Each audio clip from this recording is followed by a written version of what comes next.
No vídeo de hoje eu vou te ensinar um delicioso pão de mel de prestígio feito de uma maneira super fácil e prática e que fica com acabamento perfeito. E para você que está chegando agora aqui no canal e ainda não é inscrito, já aproveita, se inscreva, ative as notificações clicando no sininho para não perder nenhuma novidade e já deixe seu like no vídeo. E agora sim, vamos aprender! Vou começar preparando a minha massa, colocando na tigela 2 ovos, com 1 xícara de chá de açúcar mascavo. E precisa ser o açúcar mascavo, tá, gente? Porque o açúcar branco não é que a massa dá errado, mas muda totalmente o sabor dela. Então usa o mascavo e eu sempre gosto de comprar o açúcar mascavo no supermercado e não ele por quilo em lojas que vendem a granel. Porque geralmente nessas lojas o açúcar acaba sendo mais um pouco mais pesado, ele tem mais pelotinhas. Eu prefiro sempre um açúcar mais fininho. E já coloco meia xícara de chá de mel. Misturo bem. Agora eu já coloco também 1 xícara de chá de leite integral, 2 colheres de sopa de margarina derretida. Primeiro mede a colherada da margarina, depois derrete. 2 colheres de sopa cheias de chocolate em pó. Estou usando uns 50%, se usar o cacau, usa metade dessa quantidade. Porque o cacau é 100%, então ele é mais concentrado. E já coloco também 1 colher de sopa de mix de especiarias para pão de mel. Estou usando esse medidor aqui padrão de colher de sopa, bem nivelado. Esse mix de especiarias nada mais é do que a mistura já da canela, do cravo, gengibre em pó, cardamomo, noz moscadas.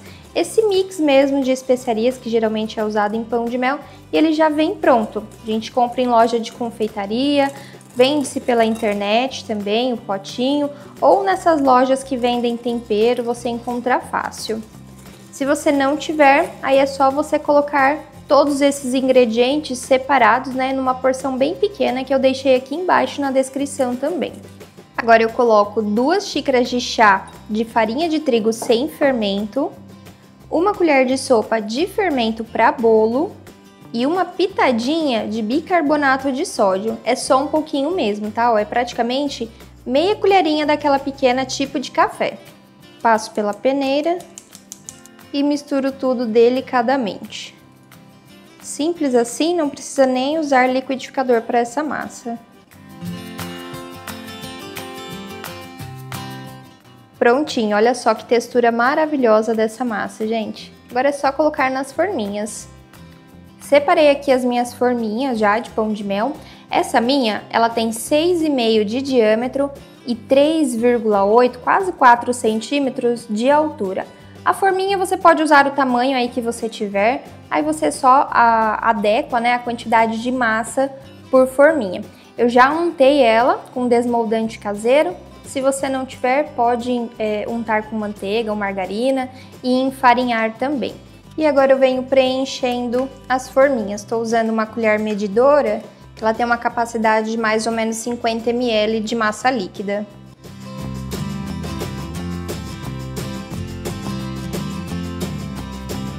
Já preenchi todas as forminhas, sobrou um pouco de massa para mais umas 4, só que eu só tenho um joguinho com 12. Então o restante da massa crua eu deixo na geladeira enquanto essas daqui vão para o forno, que já está pré-aquecido. Pão de mel pronto, olha só que gracinha que ficaram, gente. Eu achei que até cresceu demais, então na próxima fornada eu vou colocar um pouco menos de massa, tá? Aquela hora eu coloquei metade da forminha, na próxima eu coloco um pouquinho abaixo. Vou deixar ele dar uma esfriada aqui, uns 2 minutinhos só, e já coloco ele na grade. Não deixe esfriar dentro da forminha, senão ele fica todo molhado embaixo. E aí eu coloco o restante da massa para assar nas forminhas que liberarem e recheia todos os pães de mel junto. Como ele tá bem soltinho, ó, só chacoalhar ele já solta. Extremamente fofo, gente. Agora eu vou colocando na grade todos eles. E agora com o pão de mel totalmente frio, chegou a hora de rechear ele. Eu vou usar uma faquinha, eu faço um corte aqui na parte de cima, não muito grande, tomando cuidado para não chegar muito nas bordinhas, tá? Somente o centro mesmo. e tiro essa tampinha. E aí aqui dentro eu tiro um pouco de massa para liberar espaço para o recheio. Só que tomando sempre cuidado para não afundar demais a faquinha, tirar muita massa lá do fundo e também das laterais, porque o pão de mel não é só feito de recheio. Ele precisa ter a estrutura da massa, que todo mundo gosta, mas também vai dar segurança. Se cavar demais, tirar muita massa, depois o pão de mel ele acaba ficando muito pesado, fica difícil para banhar e ele pode quebrar com isso também. Ele precisa estar totalmente frio aqui nessa hora também para a gente fazer isso, senão a massa começa a quebrar. Um pouquinho só da massa que tira, olha só, algumas migalhas de massa já deixa um espaço bem grande, cabe bastante recheio, mas preserva também a integridade da massa.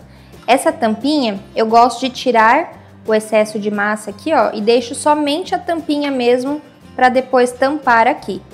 E aqui, essa tampa, eu gosto sempre de deixar junto com o pão de mel, para depois não misturar, não se perder. E depois que rechear, eu só coloco ela aqui por cima. Essa massinha que vai juntando de cada pão de mel, se você quiser, pode depois montar um bolinho no pote. E agora eu vou fazendo isso com todos. Esse método de recheio, abrindo a cavidade do meio, permite que a gente use recheios diferentes também no pão de mel. Aquele recheio que às vezes vem pronto, em potes, aquele recheio industrializado que tem uma textura um pouco mais molinha, mais cremosa, ou até mesmo aquele doce de leite tradicional que você gosta muito do sabor, mas ele não tem uma consistência suficiente para rechear com segurança. Aqui no canal eu já ensinei aquele outro método tradicional de rechear o pão de mel, cortando no meio e colocando o recheio, banhando ele também desta forma. Eu vou deixar o link dessa receita aqui embaixo na descrição e no final do vídeo também. Já tirei o miolo de todos e olha só para mostrar aqui para vocês por dentro como que é a textura dessa massa, gente. Super fofinha, airada e extremamente saborosa. Nesse pão de mel, eu vou usar um recheio de prestígio que eu já ensinei aqui no canal. Um recheio super simples, de coco, leite condensado, creme de leite, praticamente um beijinho mesmo. E eu vou deixar o link com a receita desse recheio aqui embaixo na descrição, junto também com os ingredientes. Agora eu tenho aqui na manga de confeitar o recheio de coco e eu só recheio ele aqui, ó. Introduzo o saco de confeitar, pressiono e já paro assim que ele chega aqui em cima. Não fica pressionando demais, saindo o recheio para fora nem nada, porque depois vai a tampinha. Sempre com a manga aqui dentro, vai pressionando até preencher e para. Se você coloca o recheio daqui de cima, ele cai muito solto e fica com espaço lá dentro. Então por isso sempre a manga aqui dentro, para ficar um pão de mel bem recheado.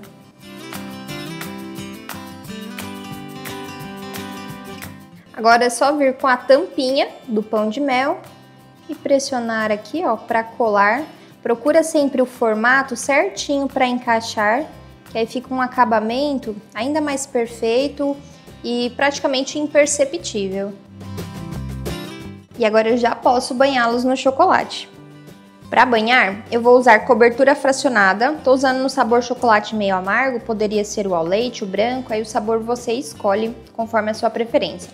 Vou levar no micro-ondas por 1 minuto, depois mexo e volto lá de 30 em 30 segundos, se for o caso, se precisar, até que ele esteja totalmente derretido. Cobertura já derretida, bem fluida.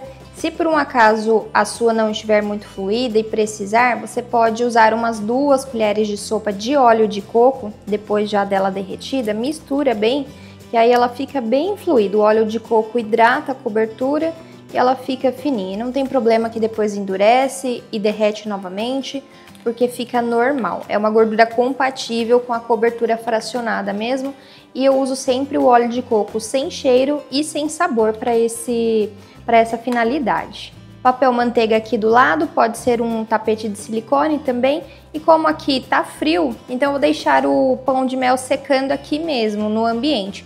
Se estiver calor e precisar colocar na geladeira, já coloque então esse papel manteiga ou tapete de silicone sobre uma base firme, reta, né, o fundo de uma assadeira, para colocar na geladeira depois. Então aqui para banhar, ó, pão de mel perfeito em cima e nas laterais, não tem farelo. Agora eu só coloco ele no meu banhinho, no garfinho de banho, né? Mergulho ele, dou uma cambalhota aqui dentro, ó. Já tá todo banhado, já tiro e bato ele aqui, ó, dessa forma, no próprio chocolate mesmo, para escorrer o excesso. E batendo no próprio chocolate, eu já consigo cortar o pingo também. E aí eu transfiro aqui para o papel ou para o tapete de silicone, sem fazer aquela sujeira de chocolate. Na hora de colocar o papel, dou uma apoiada com a pontinha do garfo e essa parte aqui de trás, ó, levemente levantada. Seguro, pressiono a pontinha e puxo ele para trás. Assim também eu não fico arrastando o pão de mel e não faz aquela borda de chocolate em volta. E agora eu vou fazendo o mesmo processo com todos. E se perceber que no meio do processo a cobertura começa a ficar muito grossa, porque ela está endurecendo, aí é só voltar no micro-ondas mais uns 30 segundinhos e continuar o banho.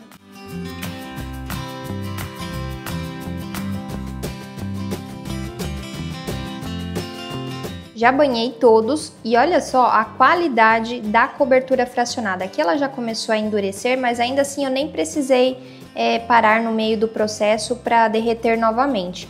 Olha como ela fica limpinha, sem nada de farelo.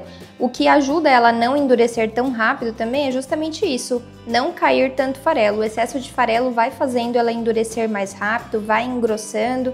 E os últimos sempre ficam mais difíceis de banhar e acaba ficando mais feio também. A gente até pode perder um pouco mais de tempo naquela hora de abrir a cavidade, ficar tirando um pouquinho da massa, mas a gente ganha muito aqui na frente com isso, com a qualidade da cobertura e o acabamento do pão de mel também. Agora com a cobertura dentro de um saquinho de celofane, furo bem fininho, eu faço uns risquinhos aqui por cima dele só para dar um acabamento e ficar ainda mais imperceptível a marca da tampinha.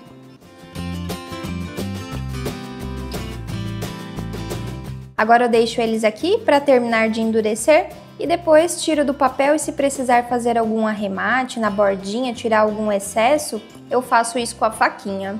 Essa receita me rendeu 16 unidades e como você pode ver, não é um pão de mel muito pequeno, ele é até bem grandinho e se quiser fazer um pouco menor, colocando um pouquinho menos de massa por forminha, acaba rendendo até um pouquinho mais. A validade dele em temperatura ambiente depois de banhado é de até 2 dias por conta da umidade do recheio. Mais do que isso, é preferível manter ele na geladeira e na geladeira ele dura tranquilamente por até 7 dias. Pode congelar também o pão de mel, mas eu gosto sempre de congelar ele somente a massa pronta ou a massa já recheada e deixar para banhar depois de descongelar. No congelador o prazo dele é de até 30 dias. E agora chegou a hora da verdade, vamos ver como que ficou por dentro desse pão de mel, gente. Essa técnica tem o meu coração, porque ela é muito prática, deixa um acabamento muito limpo e olha só como ele fica por dentro.